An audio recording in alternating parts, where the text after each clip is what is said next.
You know, every single day, oncology research generates mountains of genomic data. We're talking so much information that no human could ever possibly read it all in a lifetime. So today, we're taking a close look at a truly fascinating open-source platform designed specifically to tackle this massive challenge. It's called PhuckCancer, and it is entirely reshaping how we organize and interpret complex oncology data. Okay, let's dive into this. I want you to imagine the sheer, overwhelming challenge of organizing cancer genomics. Picture a single cancer cell transforming into a massive, interconnected web of data nodes. The core problem here is simple to state, but incredibly daunting to solve. How do we take millions of scattered molecular data points and use open-source artificial intelligence to actually accelerate the search for a cure?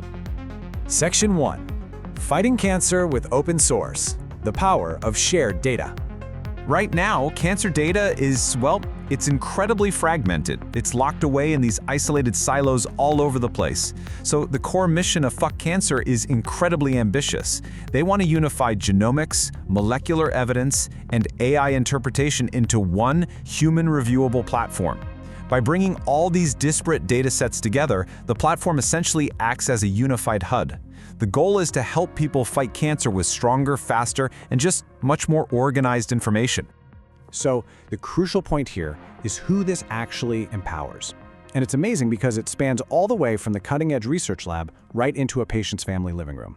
It helps doctors and tumor boards who need to quickly review evidence and audit trails. It helps researchers organize precision oncology signals. And perhaps most importantly, it helps patients and their families prepare better questions and actually understand those incredibly dense medical summaries. Section 2. Accelerating cancer research, organizing the fight. As this platform practically accelerates research, binding data points together like molecules attaching to a main system, it acts as a seriously powerful research support tool. It even uses local large language models to generate plain English summaries. But I want to pause here because it is absolutely crucial we talk about medical safety. This system is strictly an evidence organizer. It is absolutely not a medical device. It doesn't diagnose cancer, it definitely doesn't prescribe treatment, and it never ever replaces licensed oncologists or actual clinical judgment. It's an organizer, plain and simple. Section 3. The Mammal AI Engine. The core of interpretation. Let's move to the really tech-heavy stuff and see how this builds out. The engine right at the center of this portal is called MAMMAL. That stands for Molecular Aligned Multimodal Architecture and Language. Think of it like a DNA strand unfurling into an AI architecture. This open-source framework serves as the primary biomedical AI engine inside the platform, driving all of its advanced interpretation capabilities. So how does the data actually flow? Internally, the research pipeline runs really smoothly through three main open-source Python modules. First up, you have mammal_importer.py, which brings the raw molecular data right into the system. Next, the mammal_claim_extractor.py gets to work, pulling very specific medical claims directly from that data. And finally, the mammal_pipeline.py module routes all these findings out for interpretation and rigorous evidence auditing. Section 4. Connecting CBio portal data, feeding the engine. Let's get into the practical guide on how external genomic data actually gets fed into this engine. Think of it as a literal pipeline, pumping raw molecular nutrients straight into our main AI cell. It's a precise three-step workflow.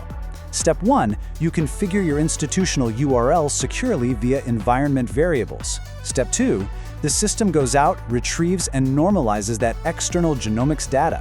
And Step 3, it routes those molecular findings directly into the MAMMAL pipeline we just talked about, so it's ready for interpretation.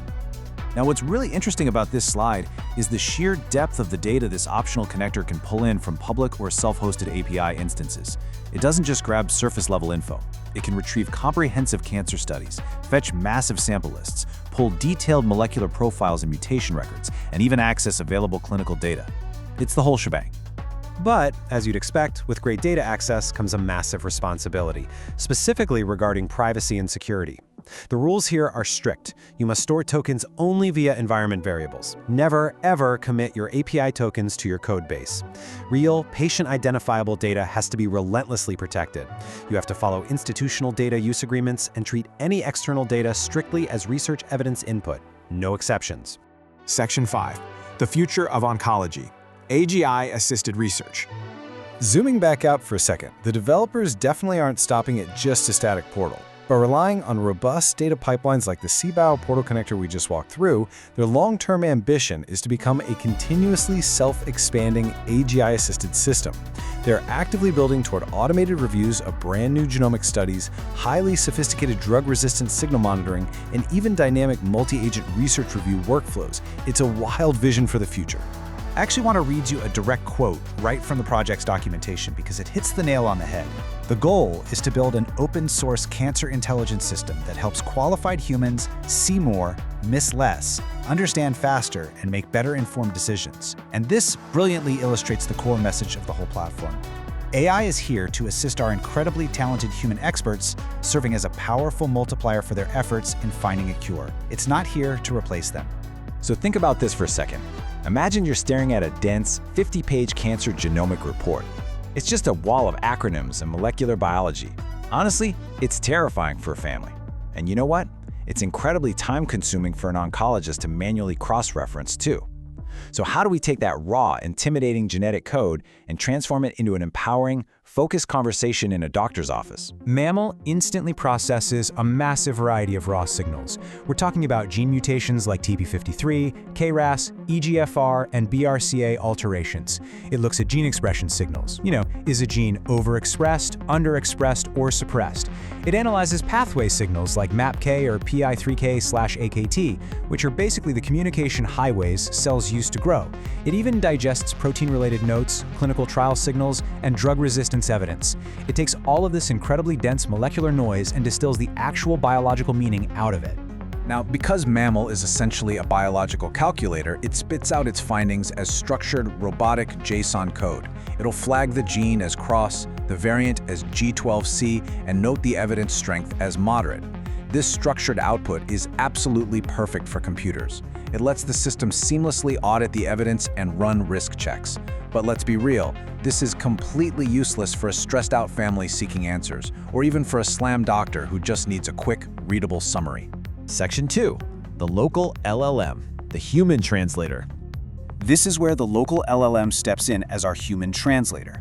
Think of it as the plain English assistant of the platform. It takes that complex robotic code produced by Mammal, reads the evidence audits and risk flags, and shifts the whole shebang into a language tailored exactly to whoever is reading it.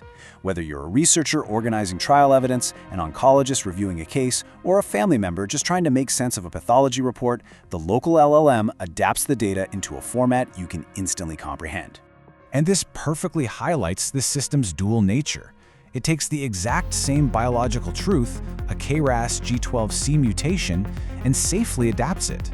On one hand, for a molecular tumor board, it generates a highly technical summary noting that MASK pathway signaling may be activated, and advises reviewing co-mutations. On the other hand, for a worried family, it provides a plain English explanation. KRAS helps control cell growth. This change matters, but doesn't mean one specific treatment is right. Two completely different ways of speaking, perfectly tailored to the audience, but both rooted in the exact same audited data. Section 3. Transforming Cancer Care Conversations. For medical professionals, oncologists, and researchers, this is a massive time saver. Think about the workflow upgrade. Instead of manually digging through endless papers, the system rapidly organizes the genomic records. It sifts through the evidence to flag exactly what is supported, what is contradicted, or what is completely missing. It highlights if a claim uses unsafe, overconfident treatment language. Ultimately, it generates these comprehensive, tumor board-style reports that let human experts see more, miss less, and focus way less on paperwork and more on your actual care plan. But for the family, the transformation is just as profound, if not more so. The AI provides plain English, targeted questions to ask your oncologist. It empowers families to walk into an appointment ready to discuss actual care changes, like asking, does this KRAS mutation affect treatment options, resistance, or clinical trials for this cancer type? This completely changes the interaction between families and doctors. Instead of sitting there overwhelmed and silent, the patient is armed with the exact right questions to advocate for their life. That is how you fight cancer, with stronger information that forces real, meaningful discussions about care changes. Section 4. The Golden Rule of Medical Safety. Now, we absolutely have to talk about the unbreakable safety rules of this platform. It is critical to remember that this software is not a medical device, it's not a diagnostic system, and it is definitely not a treatment recommendation engine. It does not predict individual outcomes, and it doesn't decide clinical trial eligibility.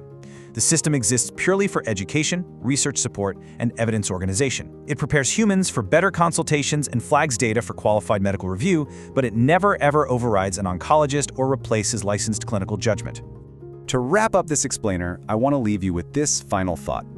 We've seen how mammal reads the raw biology and how the local LLM translates it into language we can all understand, basically bridging that gap between cold data and human care. So if open source AI can seamlessly translate our most intimidating biological code into clear, empowering conversations, how will you use it to take charge of your next medical appointment? By making cancer data easier to understand, easier to audit, and harder to ignore. The power is finally shifting back into the hands of patients and their doctors. Keep asking questions, keep demanding clarity, and keep learning.